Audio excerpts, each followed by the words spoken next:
Holtstead Garage says, I'm the first one here. Evening, Hey. gents and lady. Hello. Hello. Hello. Hello. Hello. Hello.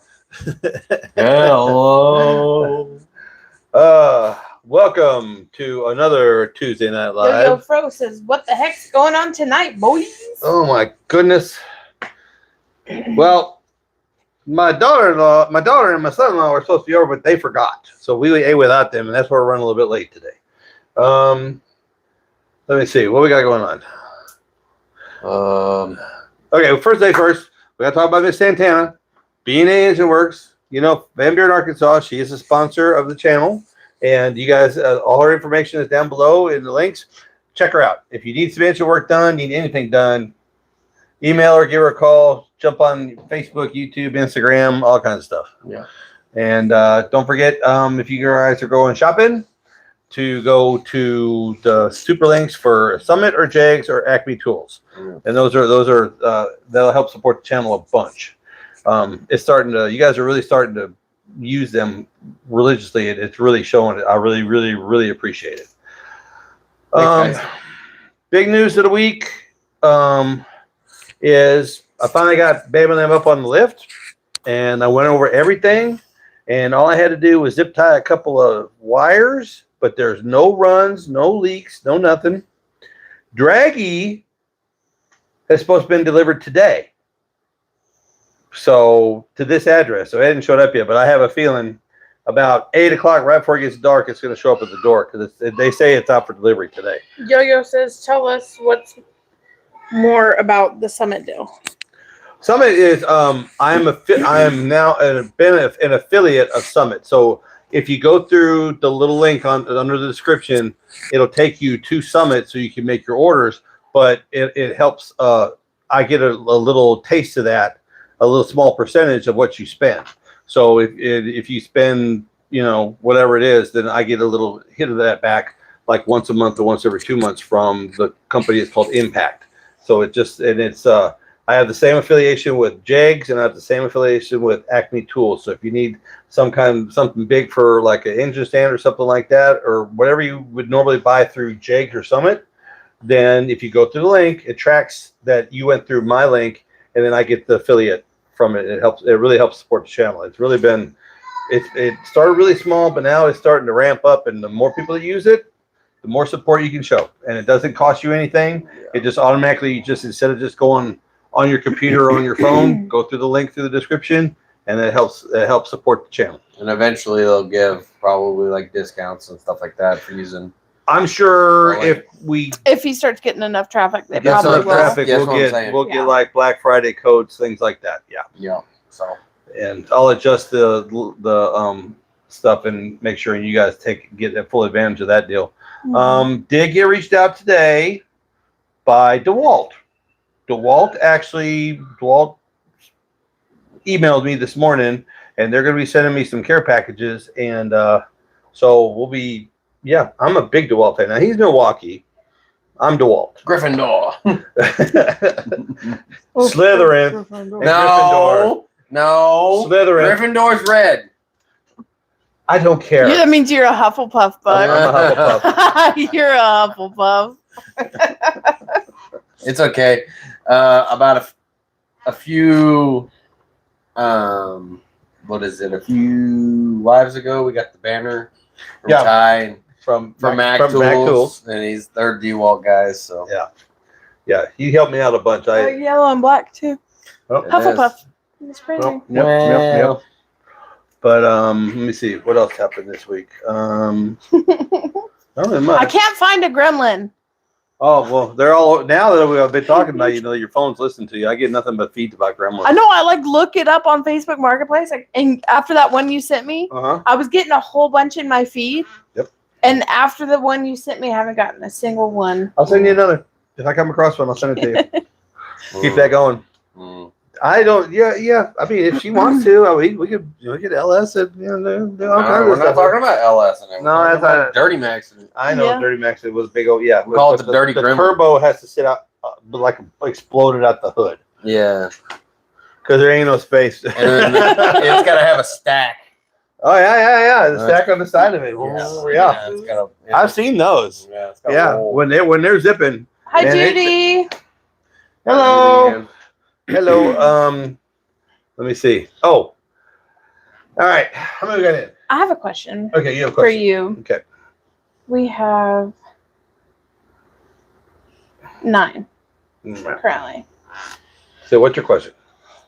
How would you feel about, because you know how you were saying, Ken was asking you yesterday when we were going to start on the Mustang. Right. Right? Right. And you're like, whenever you start coming over on the weekends so we can start dismantling. Right. And start patching and welding and all the stuff that I hate to do. What if some of the lives are you actually working on the Mustang? Now, do you want to go out there in the middle of August in 100+ degrees without no air conditioning in the shop? I handle the heat a lot better than you handle the heat. Exactly, because I've had a heat stroke and I don't do hot no more. That's why the shop. Oh, that's right. You moved it out to the big shop, huh? Yeah. Well, we can move it back. No. Well, I think that's where he's going with this. Eventually, we're gonna move the lives out to the shop, and we'll be wrenching on something while we're doing the lives. So that way. The last 2 times we tried to go out into the garage, not to the shop, but into the garage, and it has a repeater in it. I think it's just my laptop because I'm not connected. Well, we couldn't get it to work. Yeah. Yeah, but it was also stormy the last 2 times it we tried was. too. And it was. Yeah, the internet was a little wonky. Right. Yeah. Because we had a whole bunch. And also it's a metal building. Well, that's kind of like I was thinking that's probably going to end up being the paint shop, and then that'll be the mechanical shop. Right. So, yeah, I just needed to get it moved. Because I needed to do stuff, Yeah. But yeah, we can. I mean, there's lots of guys that do work during lives. Yeah. Yeah. I mean, well, and it doesn't have to be. I'm not saying like every live you have to like start working on stuff or anything, but like I feel like it would generate a lot more too. Let me ask you guys: would you guys prefer us working on stuff and doing stuff as opposed to sitting here answering questions? You tell us. I mean, we're here for y'all. I mean, and the channel is here for you guys. What? The very bottom one. How hard is it to put a 350 Chevy into a Chevette? If you got a cutting torch or a plasma cutter and a welder, it's not hard. I've seen them back in the day. A Chevette, they had a little hatchback, is a 2-door, 4-door. Well, it doesn't really matter. But there's enough room. There's not a lot of room. It's like putting a V8 in an S10 and trying to make it look factory. You can make it happen. Now you got to go, low rise breather. You got to go. I mean, it's going to be in there, but it's definitely a doable because I've seen it done. I've actually seen them at car shows done, and they look factory, but with a small block in it. But they had a really low profile breather on it, and not a high rise intake and nothing, But it was just. But if you think about it, a Chevette's about 2,000 pounds, as opposed to like a pickup truck that's 5,000 pounds. You don't have to have a lot of motor for it to scoot and goot. Yeah.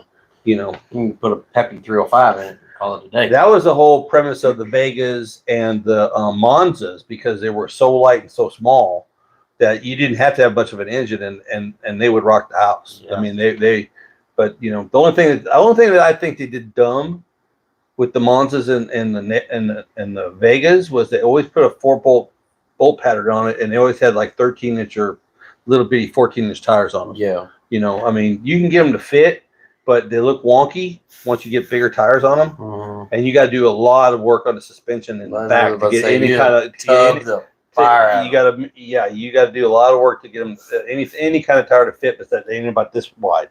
Yeah. Because there just is no room. Yeah. But they don't weigh nothing, and that's why they're fast.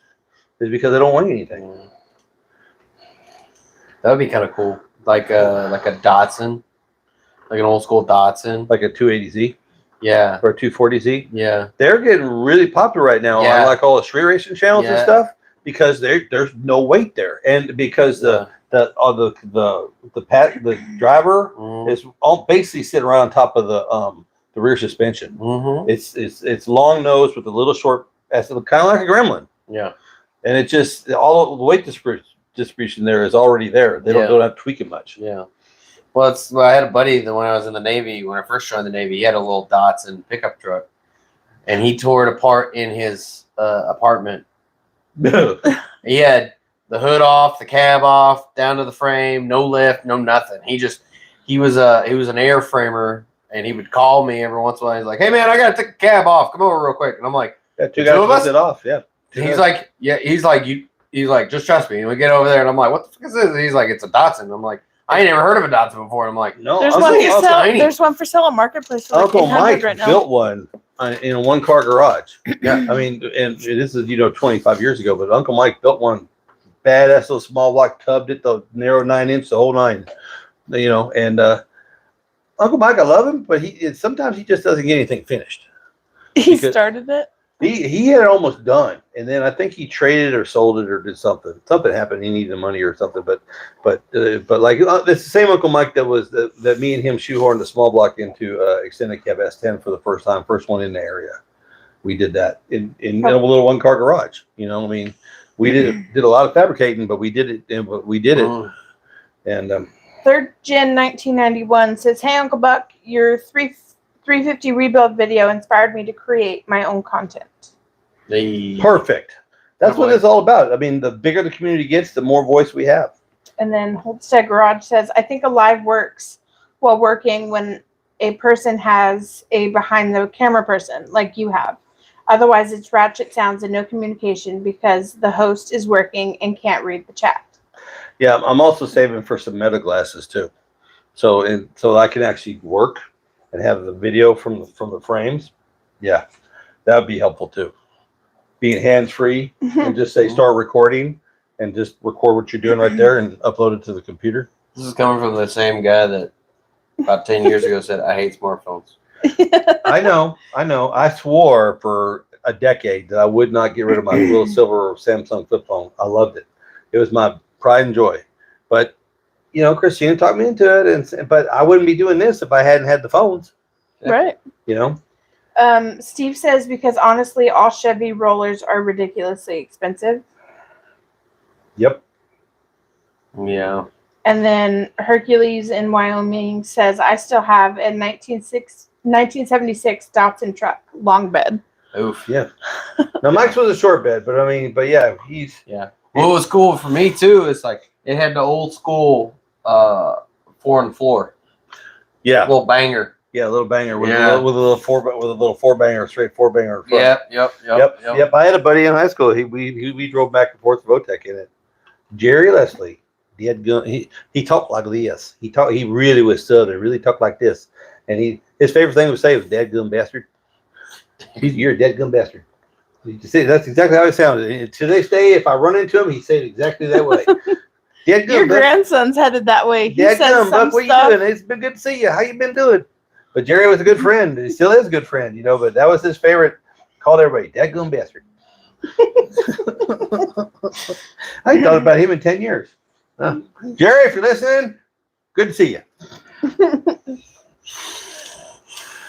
Yep. Okay. I want to talk about what happened in your shop today.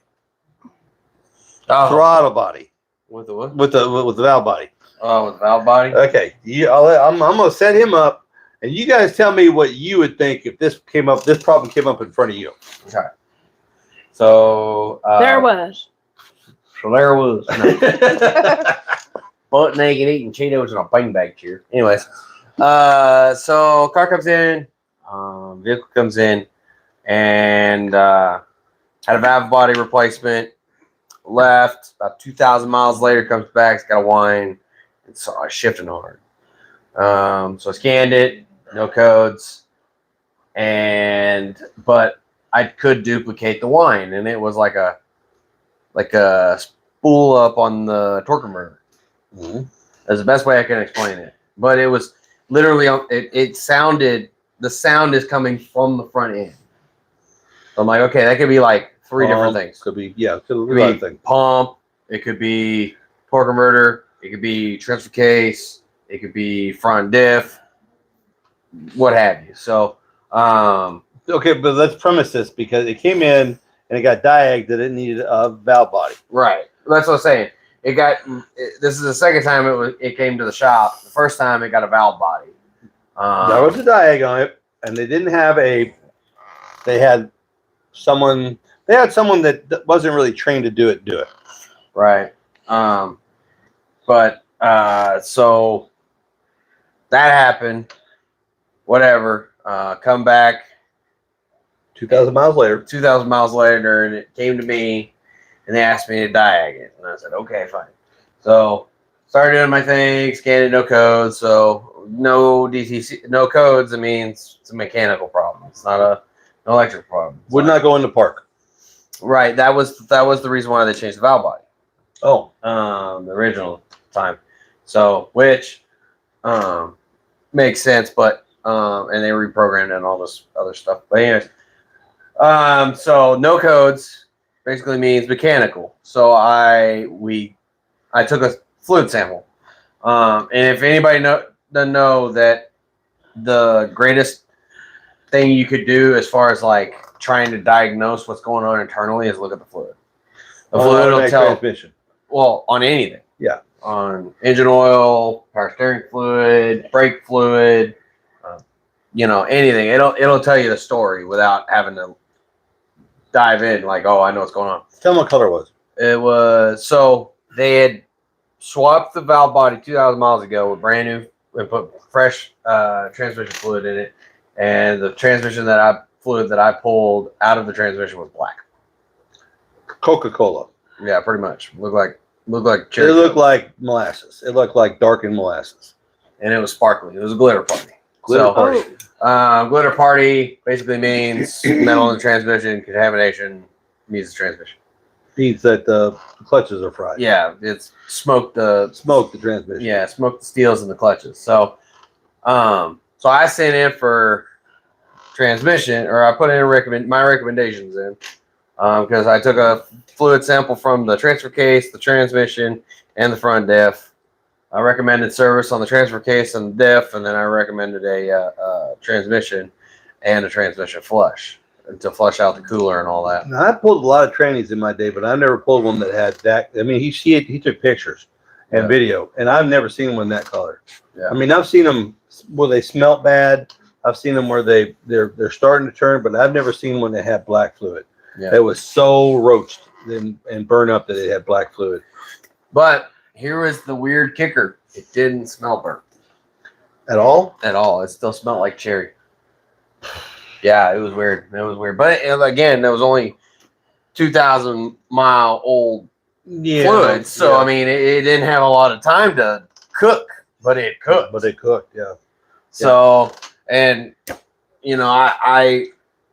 I went up to the service advisor and told him what's going on. I told him my recommendation, and Jeremy was like, we just put the valve body in.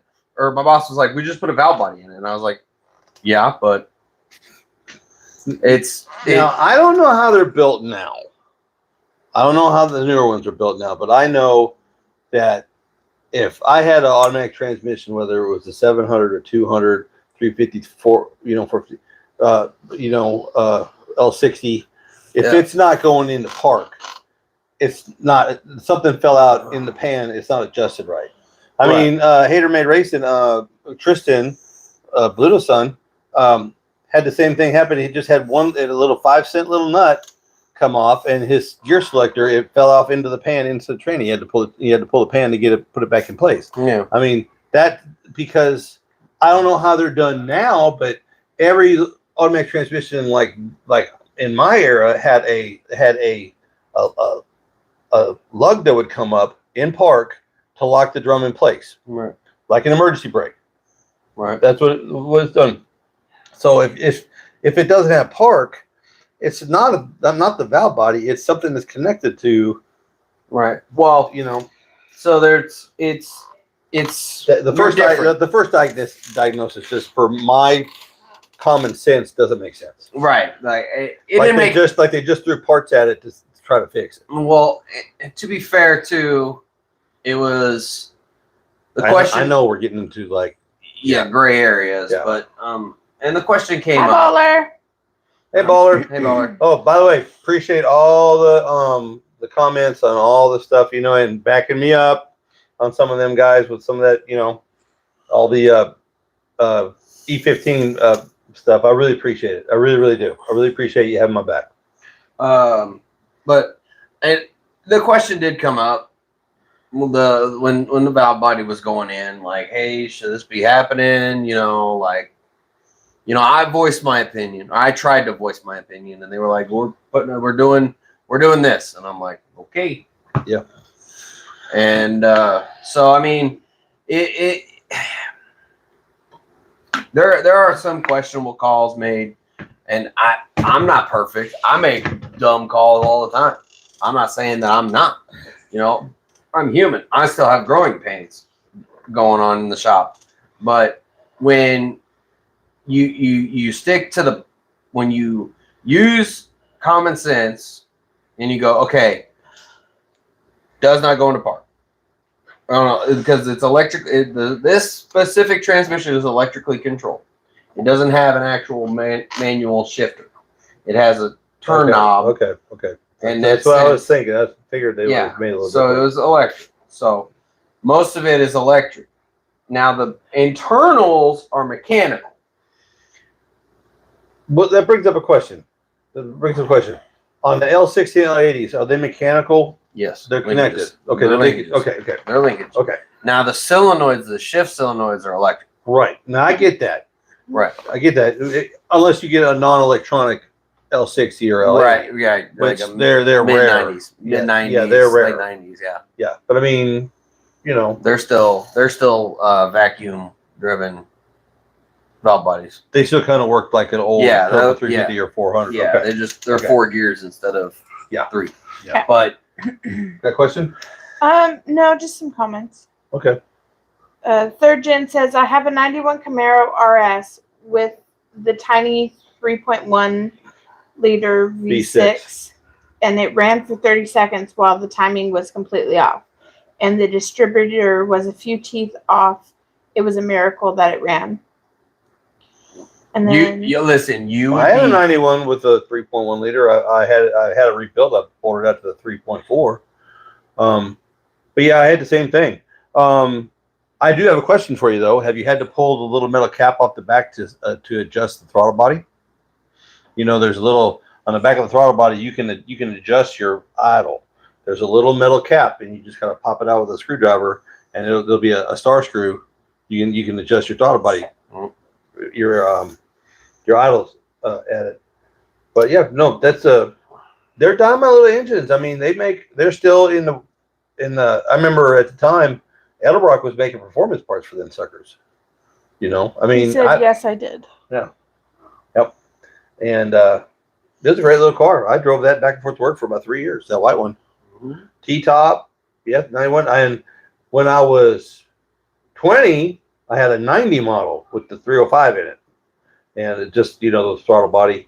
And I went from a 73 Monte Carlo to a 90 model Camaro with T-tops, black with gray interior with the black white spoke wheels on it, Put some white letters on it, man. Had it all tinted out. It was slick. Yep. Then I got broke and I had to sell it. Baller says, no problem. I appreciate you all. Then he said, get better, Kenny. Ha ha ha. You said you wanted to be the best in the area. Well, nobody's perfect. So, and I will never claim to be. And then Ibans says, how are you doing, fellas? I have a quick question. Hit us. Hit me with it. I have Third Gen says I have a 305 to rebuild to put it in. Good. What's the question? Okay.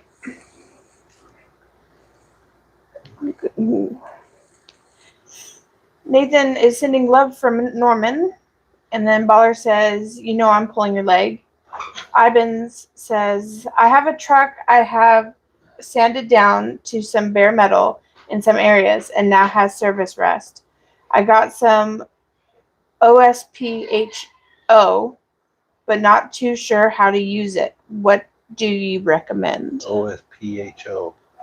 OSPHO. Is that an acronym or is that the actual name of the stuff? Well, okay, service rust. I've got an old video when I first got the first truck, and it was a step side, and the everything was rusted. And the easiest way to fix it is just vinegar and about an hour. It's a phosphoric acid-based rust converter and metal primer. Never been a fan. Never been a fan of that stuff. I mean, it's Oh yeah. no. If you want to neutralize it, Vinegar. then use vinegar. Vinegar will neutralize it. But the video is out there. It's got, I don't know. It's like 4 years old, and it's one of the first ones I did. And you keep it wet for an hour. Every 5 minutes, you take a spray bottle of half and half vinegar and water, or you can go all vinegar if you want to kill it. But you go for an hour. You got to keep it wet for an hour, and then you take you buff it out with the wire wheel on a drill while it's wet twice. First half an hour, second half an hour, and then you have to neutralize it. So you have to get the baking soda out and the water, and you got to rub it down to neutralize the acid, because if you don't neutralize that vinegar, it'll continue to eat. And then once it's done, you can basically just take some sandpaper to it and shine it up and put some self-etching primer on it. You're good to go. You'll never see it again. Ballers telling Ivan that if he applies the phosphoric acid, it should turn black. Yeah.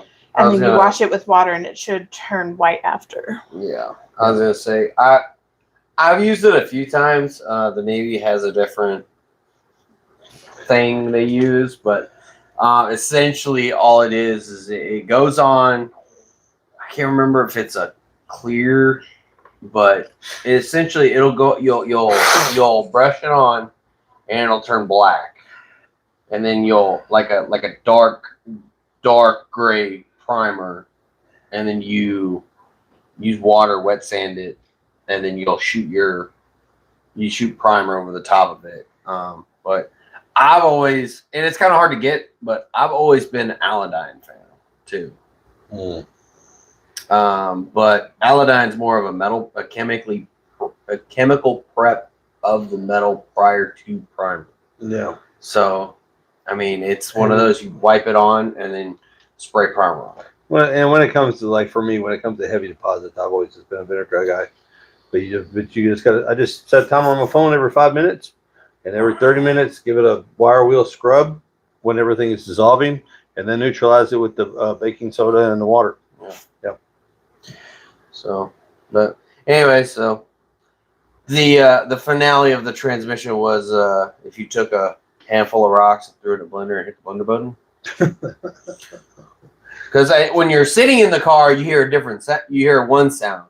But what I ended up doing is I lifted the car up just enough where I could sit underneath it and had somebody put it in drive and spin the wheels up to about 5 miles an hour. Crunchy, crunchy, crunchy. Yeah, it was not a good sound. I was like, oh yeah, that's done. He says, well, thank you very much. I appreciate it. I've been through tons of videos trying to figure this out. Yeah, from what I looked up online, because that's what I do, is pretty much what Ken said. Yeah. You just put it on with, it says a brush roller or spray bottle. It goes on clear. Let it dry for up to 24 hours. Yeah. And it turns. And then it'll turn a dull gray or black color. And then it says you can paint over it once it's dried. They make it makes it paintable to where it doesn't it essentially chemically neutralizes it and coats it to where it doesn't come back. Kind of almost sounds like Pour 15. Yeah. Yes. It's exact. Yes. There's something I've never tried. I've never used it. He said it's just flash rust. So it's not been on there long. It's not eating away too much. It's not. Yeah, he hadn't eaten through it at all. So I mean, it's like like the Mustang is a rusted. Yeah. It looks like it's 10 foot deep with some of the rust on it. Yeah. We're gonna use that. We're gonna use that Arc Captain with the setting that's supposed to kill rust. We're gonna use that. I don't know what you're talking about. I got a machine over there that it's a plasma cutter, but it also has a like a sandblaster setting? No, it's a plasma cutter. It's like a lightsaber. Yes, okay. Cutting metal, but it also has a setting on it for it doesn't do the puncture. It does the heat that's supposed to kill the rust, but it also induces heat too. So you're gonna have to do a little spot over here, do a little spot, move over here, do a little spot, move over here, do a little spot, so it doesn't warp anything. But it's supposed to neutralize the chemical process of rusting, and so that you can prep the metal after the fact. And if it works as good, works as good as online, I tried it on the back of a piece of metal, and it warms it up, and it turns it a different color, and you can basically scrape it off. But if you took like a wire wheel to it, or like a sanding pad, or anything, yeah, I think it would clean up really, really quick. I think it would be a big time saver. We're gonna do all that stuff on the Mustang. Yeah. Fiddle around. Baller says rust is a pain in the arse. Arse. This. All I know is that I think we picked out Mom's color. We're actually gonna paint it a color, not primer black. Midnight. Well, it's gonna Midnight Passion Blue. Yeah. From this company, it's like it's got Does it have metal flakes glitter in in it. And what? Does it have glitter in it? It does. Oh. You ever shot glitter? Yeah. When? Well, I've had buddies buy paint kits. Okay. And they're So like, I was about to say you didn't do glitter for the Navy. Well, no, you never know about the Navy. oh, Their don't their ask, don't show tell. jet, I seen it before. It was pretty sparkly. Oh, it's sparkly. well, it's just like anything else. Baller says definitely YouTube that product. Unfortunately, there's so much info out there. Best practices, cut the rust out. Ha. We're gonna be doing a lot of that too. These rich car builders dip bare metal cars in phosphoric acid tanks, then rinse. Doesn't that take like a week? Then spray epoxy primer. Open your wallet. Yeah, we've all seen those videos. Where they I know the channel where they put them on nylon ropes and dump the whole thing in a whole tank. But it's like they leave them in there for a week. Yeah. They pull them out. They power blast them. Well, but there's also another.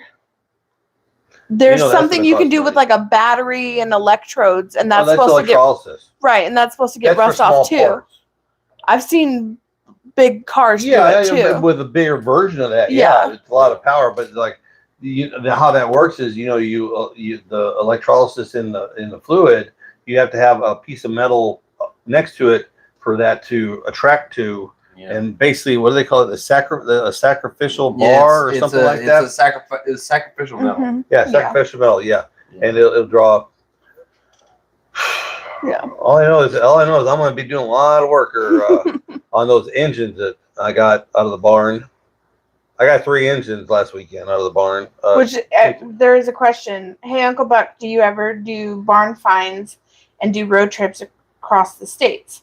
Kind of like the TV show Roadkill. I don't do it for cars. I end up finding them for engines and parts. I'll do a couple hours drive there and back, to pick up a good bumper or something like that. But it's usually something on Marketplace. But I had a dear old friend. Him and his son are doing LS stuff, and he had this barn was sitting on his property line forever, and the old man finally, the old man's 80 now, he finally decided to let him have it and put it on his property line, and he started going through it, and there was 3 engines sitting in the dirt that he's not going to use. He just called me up and asked me if I wanted a truckload full of parts, and I said, yeah, I want a truckload full of parts. And I asked him what I owed him. He said, no, you just want a truckload full of parts. I'm like, okay, because he would rather have it because he knows that sooner or later we'll end up using it. Right. For this, So he's like, it was like his way of donating to the cause, and didn't cost him anything. It helped where he didn't have to haul it off because he wasn't going to use it. And then he went through all his totes, and he gave me it was a truckload and half a cab full. I mean, I'm still cleaning parts. Ivan says, well, thank you. Well, thanks a lot for the info, fellas. I'll take a look at the video you were talking about from a couple years ago. Thanks again. And you're right, Baller. I got some epoxy primer. Felt like I was paying for liquid gold. Very pricey. Oh my gosh. Oh, just wait. Just wait. It gets worse. Like the kit that I found that we're going to do on Mom's car, the whole kit is about $1,000. That is. Can't you still get like a single stage kit from Summit for like $300? No. You're the one with the Summit affiliate link. Look it up. Well, I don't get a deal. I mean, I get. Okay. From a guy. I'm a pro member of Summit, so I get like 3% back after whatever I spend, which doesn't amount to much, but I mean every little bit helps. But I mean, so are we going? Are you this kit? Is Is it three coats of color and 3 coats of clear, or what is It's it? a Base coat, clear coat, or yeah. is it So it single it stage, comes, or what is it? it's a two-stage kit. Okay. You have a catalyst, and a body. Right, but it's also the primer. It comes in with primer, the base, and the clear coat all in one kit. I got a question for you. When it comes to, you're the body man because you did it for years and, painting jets in the Navy and stuff. Okay. Now, they're selling now like where you can use a DeWalt battery and it's like a cup. It looks like a Wagner power painter, but you can mix up a small batch of like primer instead of having to get the gun out. You're talking about the cordless spray painters. Yeah, and they say that they're compatible with automotive primers, not paint necessarily, but for high build, for primers that it's compatible with that. I mean, did you guys have anything like that, or was everything air driven in the Navy? We had a 3M gun, and then we had our HVLP guns. So our 3M gun, For a second, I gotta get it. we used for small jobs. Yeah. Primer, paint, whatever. And I loved that thing. Sucked to clean. Hated it. God awful to clean. Good Lord, Baller. Is that true? $500 for just a 1 gallon kit? Yeah. Epoxy primer and catalyst? $500? Yeah. Yeah. Is it dipped in gold or what? Yeah. Rainbow. What brand was that? If I think I know what brand that is, but If I had to make it, I mean, it may be different now, but back 20 years ago, DuPont was the most expensive. no. It's oh God. Excuse me. Bless you. They sell it behind the counter. He says $350 for polyester. Yeah. Yeah. But no, 3M makes a gun that basically the cup is this. It comes with liners and caps, and the liners and caps are disposable. Okay, so they come in a small cup. They have small cups, and then they have big cups. So we basically got and it's a wool plastic gun, and you can kind of set it, kind of not, but its sole purpose is for like primers. Yeah. So that's what we used it for. Like it can't, like the tip held the cup, and the tip and the liner. It almost sounds like an air gun. Prevail. Yeah. Prevail. But it almost sounds like a little small detail air gun. Yeah. It's got a little cup. It's gravity fed and it's got a little button. Yep. Airbrush. That's airbrush. what it is. Yeah. But no, this thing was pretty cool. But probably a lot bigger version because dealing with jets and not with. Well, no, like the fan was only like this big. Oh, okay. Yeah, no, when you wanted to, if you wanted to turn it down, you could. If you wanted to turn it up, you could. Like it was really nice. And like once after a while using it, it sucked because the needle would wear out and it wasn't designed for the use and abuse we were putting it through. But I feel like for a DUI painter or a guy just starting out, those little 3M black plastic paint guns are pretty dope because the tip. Well, the reason I asked is because you can get one of those for like $25. Yeah. On Amazon. Yeah. Baller says Everclear. That's what it is. That stuff is very expensive. They sell it behind the counter. It's a 2-piece kit. You had to get you can either get a quick hardener or a normal hardener on it, and it's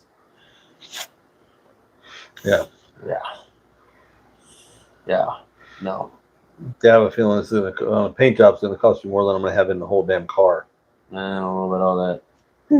She did have a question though. I don't know if any of you guys are Ford guys. Okay, she had a question because she saw a picture or saw some. Oh, it was at the Memorial Day parade yesterday. There was a convertible 65 or 66 Mustang, and because the top on her car is kind of roached. I'm gonna have to do a lot of patching on it. She's like, how hard would it be to turn that into a convertible? She did mention that at the parade. Yeah. She goes, no. This is how it started. She goes, can we just like chop the top and just leave it a permanent convertible? And I was like, well, Mom, that's all funny. That's all. He like you know, mansplained it to her for a Yeah. second. I was like, it's a cool idea, but let's think of it like this. Say, because you're in Oklahoma and the weather changes every 5 minutes. Yeah. You know, Especially say today. you like go outside, it's sunny 75, and you're like, oh yes, I love my convertible, and then like you make a left turn, and then you see a storm, you see a little cloud in the sky, and then it's just cats and dogs, you know, Yeah. and you ain't got no top. And she's like, that's a good point. Baller says she's got a shop now to keep it dry. Ha ha ha. Yeah, that's what I also told her. No. She has a garage. Out there is the shop. That's the garage now. There's a difference. Garage, shop. Shop, garage. I can guarantee you once it's done, I'm going to lose the spot. But she ain't going to want it in there because, of all the dust and the spray, overspray, and all that She's shit. not going to want it sitting outside either. I can almost guarantee you we're getting a car for it. We're getting a cover for it. Baller says, bah, ha, ha, I knew that was coming. Yeah. Yeah. Especially if I'm putting the work in for that paint. Oof, yeah. Baller said body prep and paint is sickening costs. The cost of body, like I remember, just the materials is really just sticker shocking. Yeah, like we used polyurethane paint, and In the Navy? the kits, and it wasn't even. It was a quart of paint, and it was. No, well, that's the military. I mean, $750 a case or a kit, and we were burning through them like 6 kits a week. Well, I was going to say, that's like, our tax dollars of work. just listening to how much you guys were talking about having to paint and stuff when you were in the paint shop, I was like, Well, what are you painting? a June bug can do a lot of damage at 750 miles per hour. Well, that's why I was like, for the longest time, he's like, yeah, the paint shop. And I'm like, what are you painting? He's like, the jets? Yeah. I'm like, but they're gray. And he's like, they're painted gray. They're painted gray. Yeah. Constantly. Yeah, I was like, you guys, of all the colors to choose, you chose primer gray? 375, 320. Heaven. I'm in heaven. I'm a primer guy. 375, 320, 375. Is it your color code? Yeah, that's the color code, yeah. Geeking out, right now. Yeah, 315, 315, yeah. 337. Baller says the video with Santana was awesome. And and all I did was I asked her about 6 questions, and she there was a couple of times where she was you could see it in her eyes where what she was going to say popped in her head, but she kind of held it. But then I said, we tell the truth around here. Don't just say what you're going to do. And there was a couple of times I had to get her just to get it out there, especially that whole babysitting grown men thing. That's the one thing that she really didn't want to say that like that. I said, well, I haven't watched the video yet. It's the truth. She said, babysitting the customers. You're dealing with it. Yeah. I mean, she says, the example she gave in the video, if I remember correctly, was that, they come in, they bring a set of heads in, they say, okay, it's no big hurry, no nothing, no big hurry. And then call 2 hours later. 3 days later, they're calling every day, 3 times a day. Are my heads done yet? Or are my heads done yet? Every time she has to take that call, she has to stop what she's doing in the back and take that 5-minute call. And if you have 10 different customers doing that to you every day, it eats up your whole damn day. Mm-hmm. That's why they now have the thing, when you drop it off, we are not going to answer the phone. You'll get an email once a day for an update. I'll take 15 minutes out of the day, and I'll just take an email and say, this is your update. Don't be calling, because we need to get the work done. And now she's got another helper, so there's 4 of them, but they are, whatever we're doing is working because they have more work than they have time. They're really, really, she's already now looking for another person. Wow. Business is good. Business is good. Ivan says, I got some VP 2050 and it came out to like $600. Yeah. No, and the baller says she has to be careful to keep business, but she's right. People can be done, unfortunately. Well, yeah, I mean, I'm with the business I have, and I've dealt with public all my life, and yeah, you're always going to have that one customer, and that one guy that you can get to. But I mean, Yeah. So, and like I've dealt with the public since I got out of the military, and it was kind of the first. That's a whole different animal, isn't it? Well, it was my first ever dealing with some, and I've learned one thing that across the board that nobody talks about, and that is the ignorance of the situation. I think the best thing that could happen to you was that year or so that you were at O'Reilly's. Yeah. And within months, everybody wanted to talk to you. Right. Well, it's because the reason why I say that is because nobody broke it down. Nobody ever. I hate to say it this way, nobody dumbed it down to where you could understand. Or nobody explained the why. The why, yeah. The why, and I heard that about my 6th year into the Navy, and that like resonated with me so hard because it was like, go left. Why? Because I said, that makes no sense. Why would we go left when we could go right? Right? Versus, hey, I need you to go left. Why? Because if we go right, we're going to fall into a ditch. We need to go left. Oh, okay. Go left. You know, that 2 seconds of understanding. Like, I had a customer, while I was in the shop, I had a customer, farmer guy, and his wife's car is eating oil. And it's like, he asked me why do we think it's eating oil? It's obviously eating oil, but why? And it's like, well, these are our options. This is what could be happening. Yeah. This is what could be happening. This is how we can test to do it. But it's up to you because this is not covered. So I'm going to give you the most information and the most evidence that I can for you to make a decision. So that way you feel comfortable with your decision. Yeah. You know, and nobody talks about that. Nobody. And when I was in the parts business, like, I'm looking for this. Well, are you looking for this or are you looking for this? Well, what's the difference? And I was like, well, this is this, this is this. Oh, actually, I need the other thing. Oh, okay. And I wouldn't see him for a month. But they would come back. And then they would come back and go, where's that bearded guy? Yeah. Yeah. Home Engine Builder says, how do you feel about engine paint color and how do you budget for the paint and prep? Keep doing what you're doing. Love the content and the live stream. Thanks. Okay. Well, let's just premise this by he is the professional gun shooter. I am the rattle cam Rembrandt. Okay.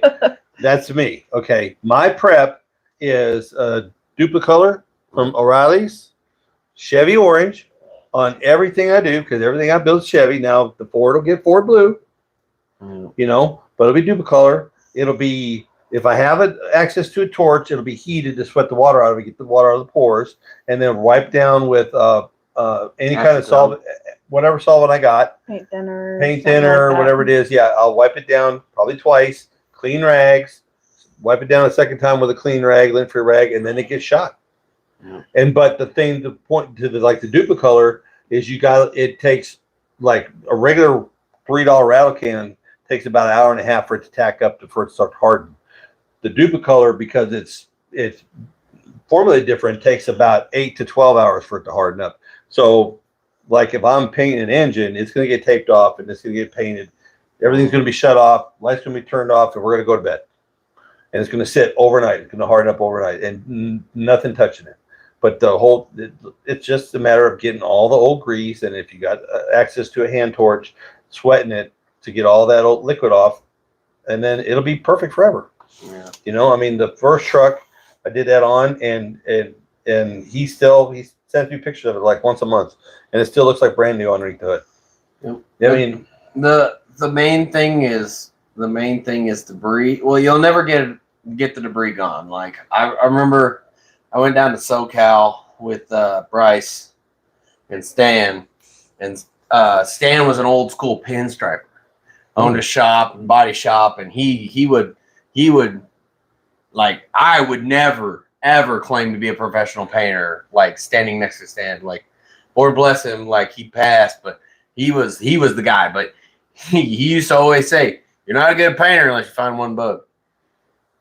or it's not a good job unless you cut yourself and bleed. Yeah, it's like you ain't a good painter unless you found a bug at least one. I've got lots of friends. We did a lot of painting, and there's always you're right. There's always a bug. The mosquito. There's a mosquito somewhere on the body. It's like a badge of honor. I painted it, and there it is. Yep. And what's funny was Stan. He would get when he was young. God, does that bring back memories? Like going through and doing it. It would always make him mad, but eventually he would find it. He would find that bug, and he would clear coat it and cover it up and flatten it out, and so that bug would stay. Now I'll admit about Uncle Dave. I mean, Uncle Dave, he can really make them look good, and I've never found a bug in any of his paints. Yeah, but I mean, there was a lot of us that had bugs in the paint, including the Monte Carlo had one too. Yeah. So. Baller says, Ken, you're right. Unfortunately, some people don't like their authority to be challenged. Funny, reminds me of a movie. Hercules says, I'm cool painting an engine any color, especially if it is a high dollar custom. Restored to original, some Chevys are black. I still always go. It's always been my thing. Now I've had friends in the past had canary yellow engines, white engines, purple engines, black.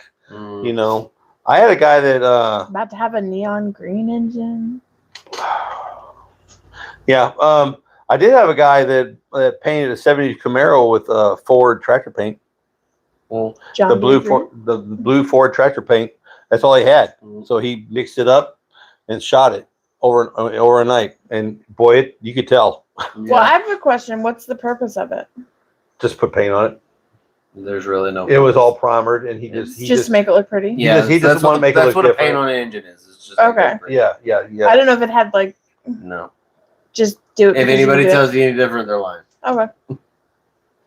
Well, no, the reason I do orange because everything else in my engine compartment is gonna be black. It's gonna be gloss. No, but it's just gonna make it stand out and look pop. Pretty. Yes. Yeah, it's just gonna make it pop. It's not. There's no other purpose like. No, it's just to vanity. See oil leaks better or anything vanity. like that. No, it's just vanity. Yeah, it's the same thing. That's why, like the canary yellow one, it was all black. And when he popped that hood, it was black, yellow. I mean, yellow, like oh shit, and chrome. I mean, it just bing. It just. Yeah. There was no not remembering it. Yeah. It's one of those. That's why Mopar came out with plum purple. And all those crazy colors is to make you think of them or to, kind of hard not to miss it. Gotcha. That's why people. Miss Judy says Christina's going to want her car protected from the weather when we get done with it. Yeah. But I'm thinking, if I come across like a convertible Hulk, just, with all the mechanical brackets and everything on it, you don't never know. We'd have to do some welding on it, but it ain't like I don't know how to weld to support the undercarriage. You know what I can't do? Well, looks like shoot up bubble gum. I'm not a welder. I'm a grinder. You grind your finger right off. Yeah, almost. Yeah. Christmas Day, 2023. You're still got the pictures. I still got the pictures. Still mad. The nurses, he's in the Navy at the time, and he's blanking this and blanking that, and we're in the emergency room at what? Had a 6-month-old baby. Yep. We're in the emergency room, and the girls are like, and I'm like, shut up, be quiet. G-rated. And he's like, blah, blah, blah, blah, blah. And what the nurse come in and said, well, we've heard it all around here. We don't care. Yeah. Yeah. She's like, we've heard it all. But and it was so funny. I walked in and I had a bandage around this finger. There was nobody in the emergency room. And I walked in, held my finger up, and I said, hey, can somebody put some stitches in my finger? She was like, let me see. And I opened it up. She goes, oh, yeah, you're going to need stitches. Yeah, one girl behind the counter and the security guard. Yep, that was it. Yeah. Yep. And then the nurse that took care of me, or the doctor that took care of me, she was pregnant. Very pregnant. Like 8 months, 9 months pregnant. And she was, boy, I to this day, she's lucky she's pregnant. Because when she hit me with that lidocaine in that finger, boy, I wanted to smack the fire out of her. He looked like a blowfish. Oh, man, it hurt. the finger getting cut open in He there. was shaking. He was like, but he didn't want to get in it. He was hurting. You know, he trying to be all macho about it. I'd have been crying like a baby. No, I wasn't gonna cry, but I was. What it was I wanted to scream, beep, Yeah. and he looked at me and goes, "Don't do it." And so I was like, "That's what I was holding back." Yeah. The F word. I was gonna drop a nuke in there. You know, it is proven that cussing helps reduce pain. Well, I know I do it a lot. Whenever I hit something or like blacken the finger or whatever. I'm gonna tell you right now, there ain't a saint in this world when they catch that pinky toe on that coffee table. Well, okay. Now that is that middle of the night. You're screaming without screaming, where you like your brain just mutes itself. You know, you got that face in your half. He doesn't, but I'll be like, yeah. No, that's me because I'm like, oh, the boys. I'm telling you, you catch that pinky toe on the coffee table, there ain't a saint in the world. I catch it on the corner of our bed. Yep. Almost weekly, and it's like, yeah, you hold it in. Well, I guess I know what we're going to be doing for a while. I mean, we're going to be moving a Mustang back into the thing, and well, we got to strip it down first. Well, everything, all the loose parts already, I spent, a month blasting and painting all the loose parts. So everything, the window tracks and all that, the regulators, all that's all done. It's already It's just the body. It's the floorboards, the floor pans, and both rear quarters. The doors open and shut like brand new. They're rusted, but I mean, they need to have, they need to be done. But I mean, there's a spot in front of the driver's side, a wheel well that needs to be done, and a couple little small spots that need to be probably welded a little bit and filled in on the roof. But yeah, I think we just need to get a rotisserie. That's why, we can make a rotisserie chicken. No, it's a car rotisserie, but I'm like, we can make basically the same premise. Is it bolts into where the rear leaf springs bolt in, and it bolts into the front onto the frame, and it makes it where you can basically just turn it on its side or turn it upside down. Oh, so you're not having to try and get up underneath it, which the lift is going to help out tremendously with that. Right, but I don't think you want to paint on your lift. Well, no, I don't want to paint on the lift without throwing plastic and stuff down. But I mean, but if you've ever welded, you know that it's easiest to weld in a flat position. Do you have a question? Okay. Do we have an engine for that vehicle? Josh does. Okay. The neighbor Josh does. He's got one sitting in his corner. It's like a 94 to 98 model Roller 302, which will fit right in without any space issues or anything. And it'll be a nice little rolling motor, so it'll purr good, it'll start up and running. It'll be really reliable, But it's EFI. Huh? But it's EFI. Maybe. I mean, do you recommend deleting the ABS in my 2-wheel drive 98 Tahoe? I have rear end rise when braking hard, and the proportional. Hey, that's the same guy. Yes. What? We talked about this. I think he was on last week's live. He said he's got rear rise. When coming to a stop, basically means nose down and all that. Delete kits look easy enough to install. Yeah, but you don't want to you don't want to take your rear brakes out completely. No, he's talking about proportioning valve delete, which is because are we talking about the ABS delete? No, we're talking about a proportional valve delete, not an ABS delete. He said ABS delete, but it's kind of not. It's still the essentially which I've never done it, and I when it comes to brakes, I'm like, use what they came factory with. Right. Just replace parts. I mean, well, to be fair too, you can get adjustable proportioning valves. Oh yeah. You can get those. Yeah, you can get Willwood sells some really good ones. Yeah, I know. But I mean, have you priced a proportioning valve? You were on parts 3 years ago. Proportioning valves are freaking expensive. $200. Yeah, just for a replacement. I mean, that's why everyone. It's one of those you gotta look for. He says ABS delete. ABS delete. I wouldn't do an ABS delete. No, I wouldn't do either. That's I don't recommend anti-lock. that. I don't recommend that at all. Yeah, it's anti-lock. You There's might too much vehicle there on a Bourbon for you not to have it. you might try and bleed. Which okay, so I was thinking about your question last week, and I was kind of digging through my old Haynes manuals and all that, kind of doing some research for you, and I'm kind of glad. I'm really glad you're back for this week's.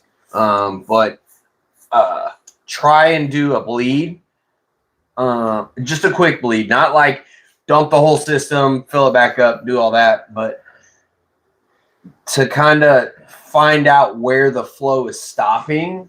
Yeah. You can crack it And you'll know. bleed it, or like have someone pump it up, crack it, watch the flow, and then go to the next one, watch the flow, and whichever one flows the shortest Process or the of elimination. is basically your process. There's your issue. Now, if it's like the backs aren't bleeding and the fronts aren't bleeding, well, then your proportioning valve isn't sending the right amount of pressure back there. Right. Or it's back tracing into the front and sending very little to the rear. So, I mean, it could be like a stuck caliper that's literally preloaded and the fluid has nowhere to go. You know? So, there's so many components that could be a failure, but an ABS delete is, I don't think that's the way to go. I don't either. That's a quick way to be a sliding machine Skidding. fast. Yeah. So I mean, and that's a lot of truck to skid. You know what I mean? So I mean, ultimately it's your car, but I don't think that's the way to go.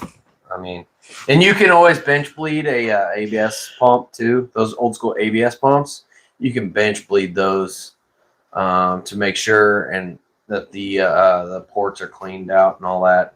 You just basically bench bleed it like an old school master cylinder. Yeah. So Anything else? just get you go to O'Reilly's and get you the Dorman, that bleeder kit. Bleeder kit to that. Yeah, they sell it at O'Reilly's. I think it's like $20. It comes with plastic caps and all that. Just screw it in and just Works like a charm. yeah, let it just pump it in. And you can use like a syringe. Just just pump it through and open them up. But just use fresh, clean brake fluid and just shove Yeah, it it through. kind of almost makes you wish that they would come up with some kind of like brake system flush to get rid of all the old materials out. Well, they say to use brake fluid to flush it. Yeah, I know. Because after a while, heating, cooling, everything heating, loses cooling, its. you get water displacement. Yeah. So and that's where 99% of all your brake problems are at, is water in the brake system. It's contaminated. Yeah, contamination. Yeah. He said, "Okay, thanks a lot." Not a problem. Yep. That's why we're here. Somebody said, "Uncle Buck, I used your videos to help replace saddle tanks on my K10. One was essentially just dust brackets and all. Got it all set up and ready to hang now." Cool. Yep. I don't know if you noticed, but they make those pretty much universal. They don't make a right side, left side. You might have to drill a hole in the frame. Yeah. We did. Because I bought actual driver's side, because I didn't have them for Bamalam, and I didn't have a parts truck at the time, so I had to buy them from LMC Truck. They fit perfectly, except for the right side and the left side. They come out exactly the same. You have to drill one hole in the frame, which we had to do, which ain't no big deal, But I mean, no, yep. I don't think I'll be running anything like that without just flat out replacing the tank and going brand new, because you just don't know what you're getting into. Yeah, I can't. Not for like the tank was like $90 and the sending unit was like $28 for less than 100 plus the brackets, whatever. So less than $200. You got a brand new tank that's going to last as long as you have it. You ain't never got to worry about it. Yeah, and you don't have to worry about beading it, cleaning it, and getting rid of the rust. Changing the socks and the floaters. Oh, Yeah, God. and the sending units and all that kind of good business. No, it's just it's some of the best money you can spend if you have an old one. If you're redoing let's it. call it like it is. Some of the best insurance. Yep, that's insurance. Chrysalis says, I found a guy in Pittsburgh that had buckets of brackets, got them all nearly new. Cool. Tim's Demon said, I finally got those torque bolts out of my front disc brake Yeah. Hold on. Had to use about 3 drill bits. Heating and shocking and shock cooling didn't work. Baller said, so no crowns? LOL. They didn't try the crown thing. I told you, dude. You got to pull the marine. Chrysalis says, I replaced both tanks, all 4 brackets, both sending units, and all hoses. And Baller suggested that it could be he has a collapsing hose on his.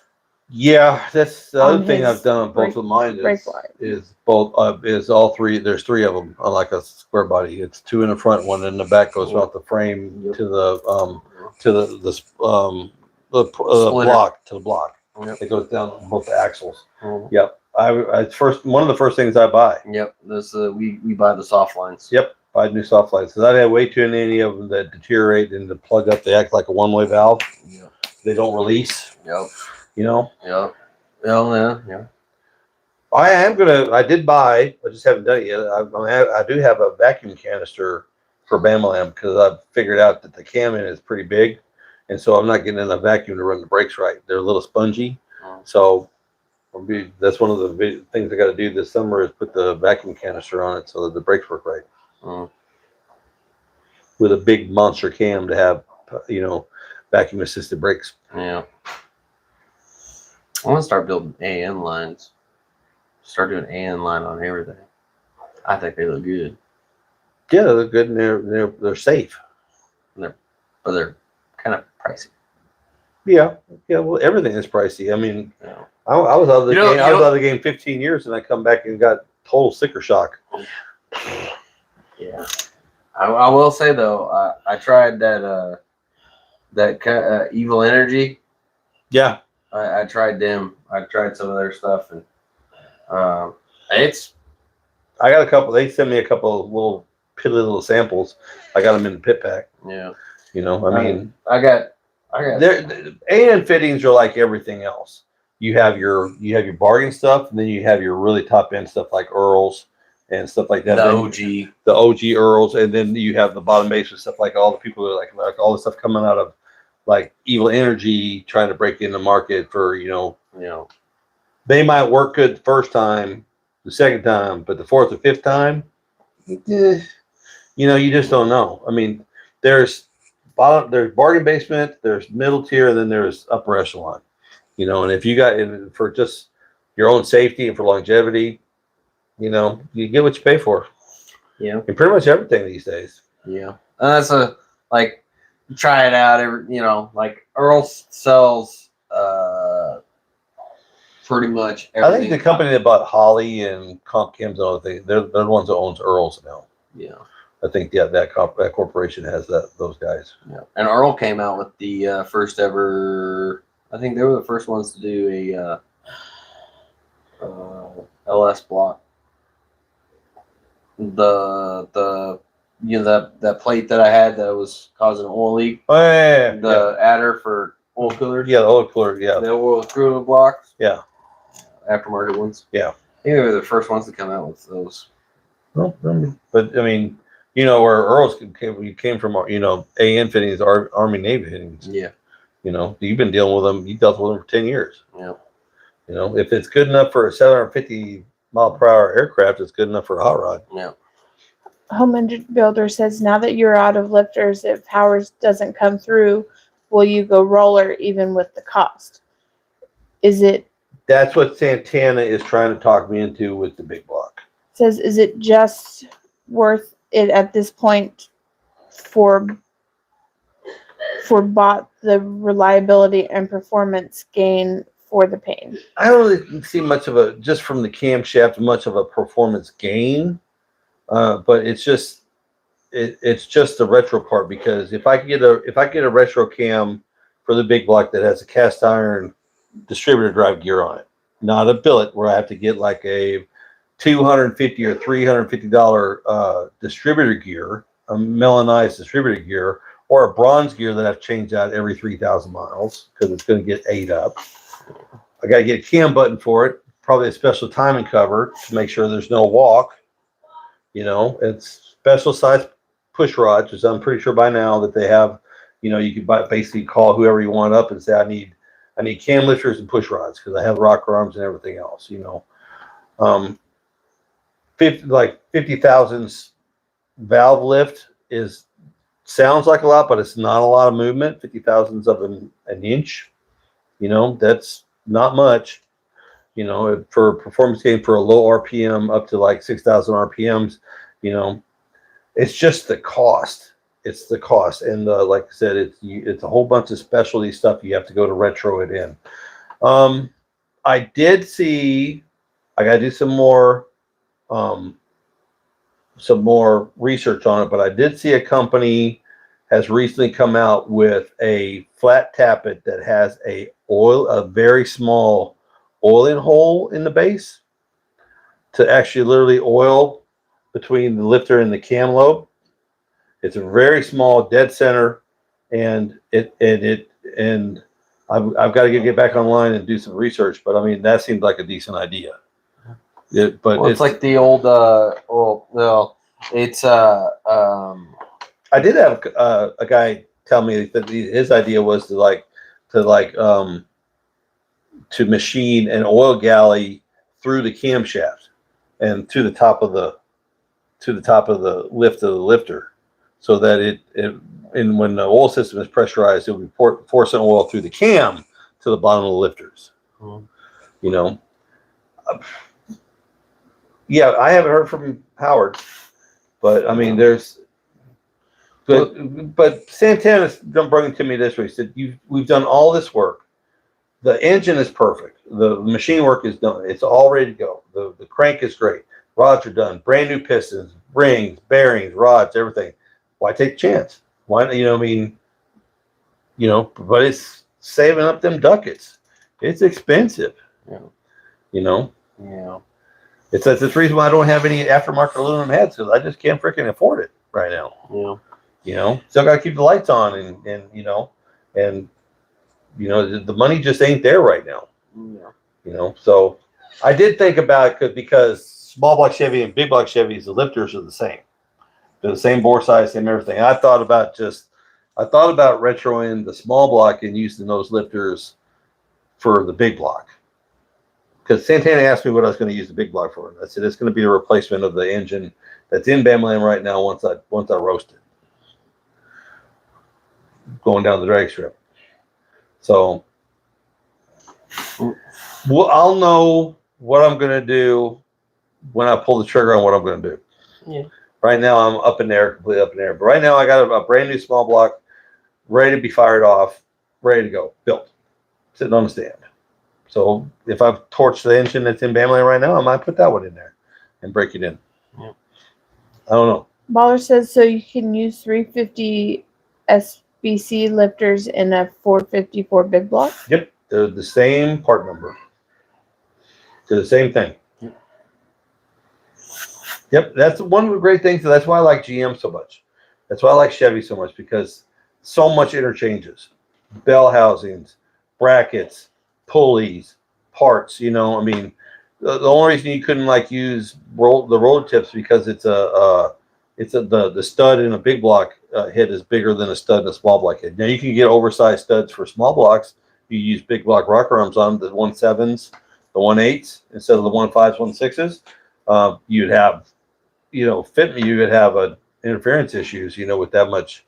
But the lifters are the same. The lifter bores and the lifters are exactly the same. Big block, small block. Because that's why GM, I think, it's my opinion, that's how they save money. Because everything interchanged.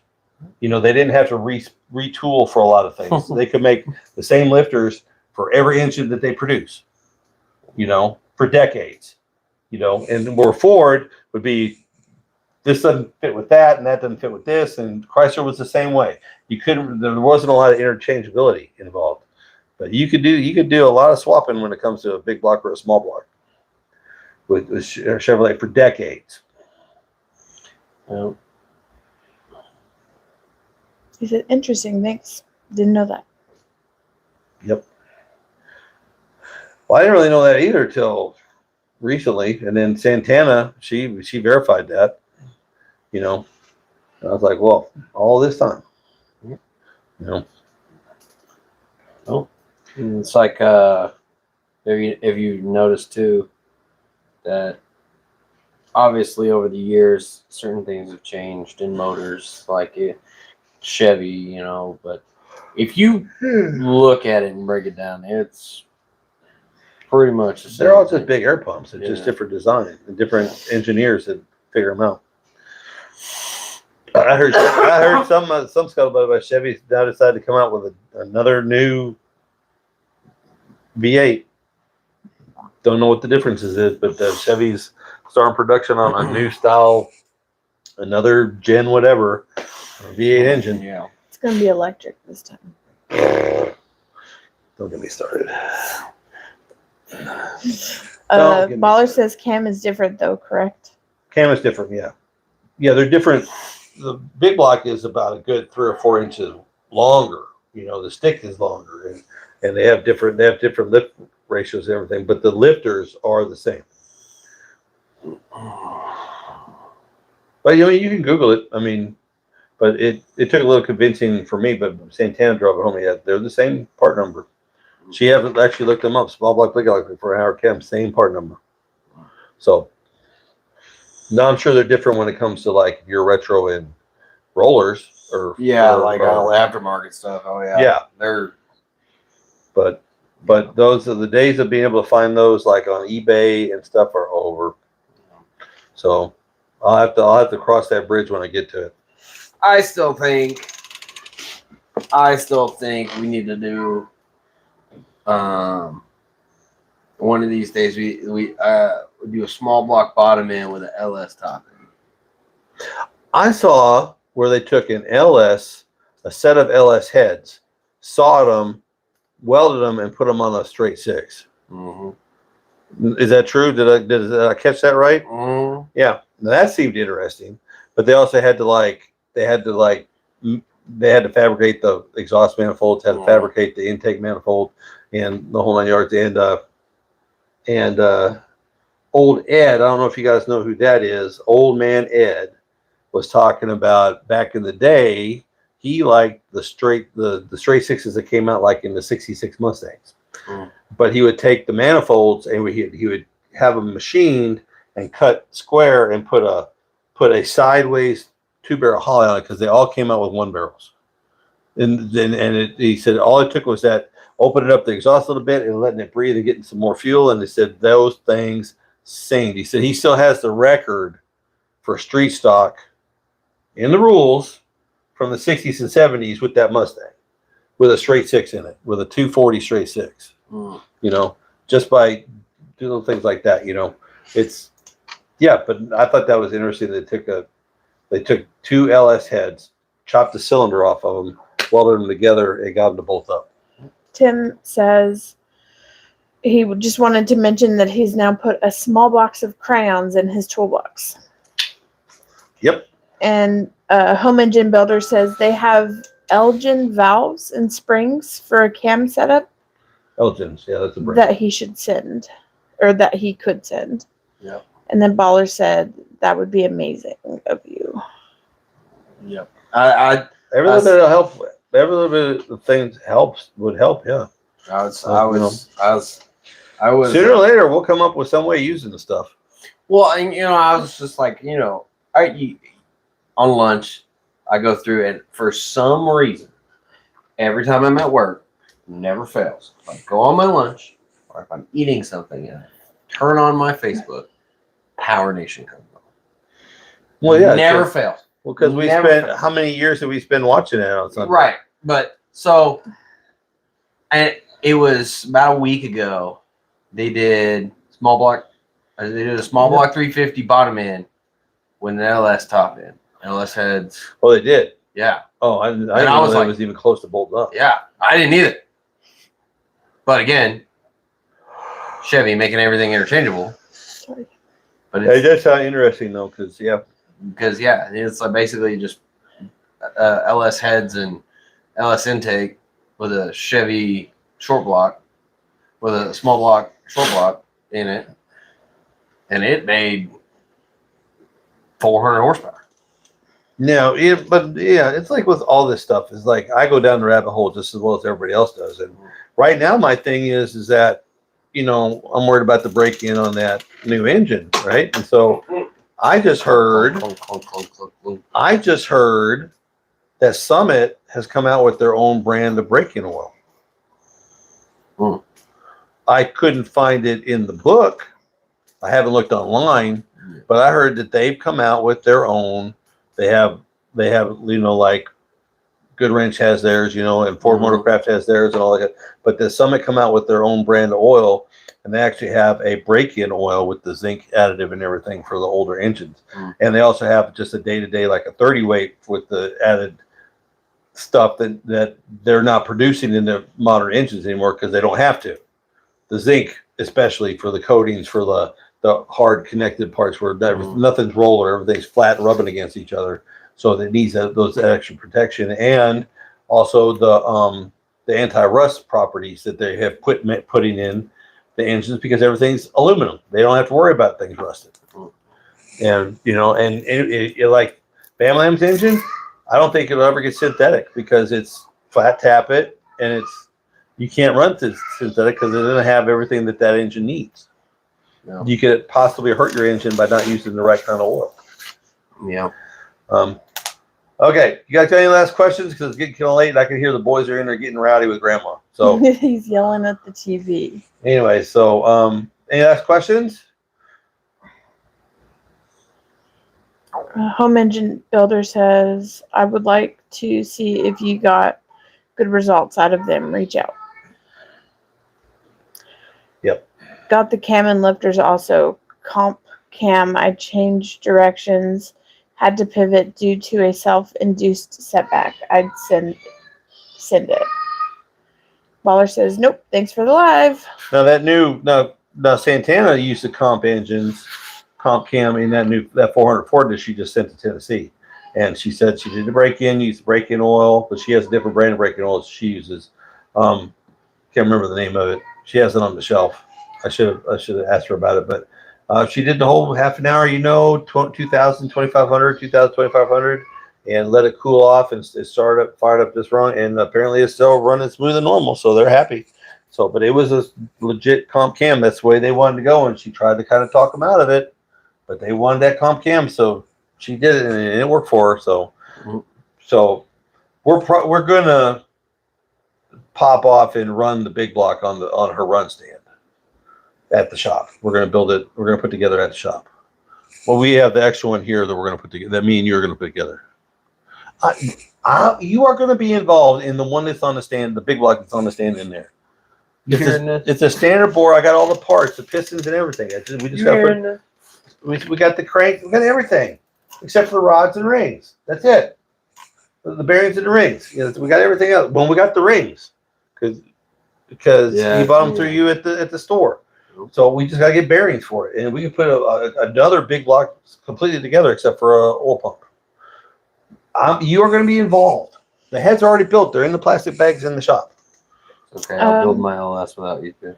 Home Engine Builder said, let me know how to get in touch. I will send aluminum heads, cam lifters. I think you could do good with them. All new.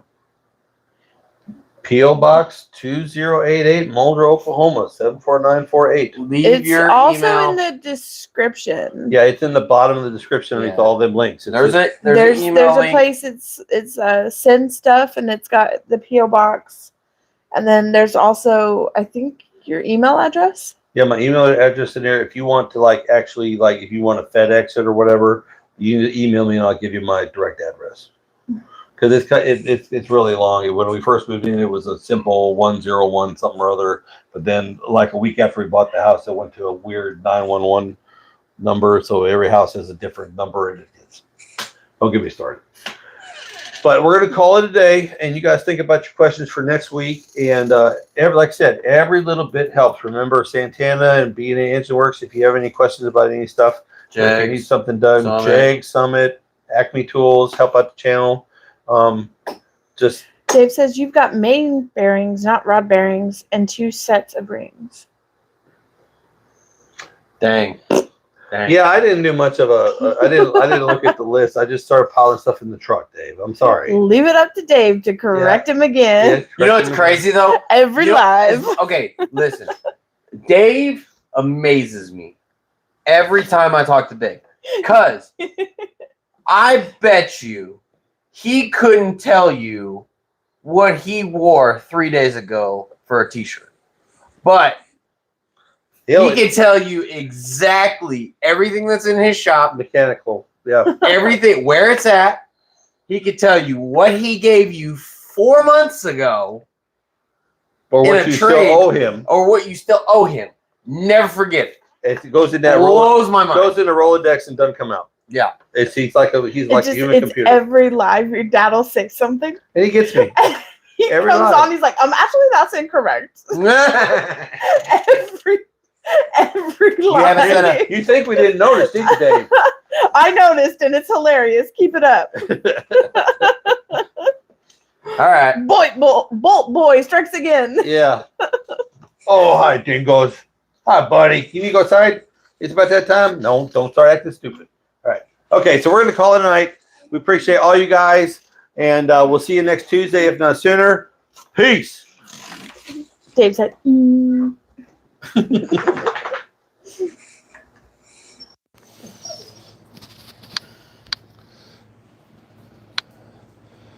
Ugh.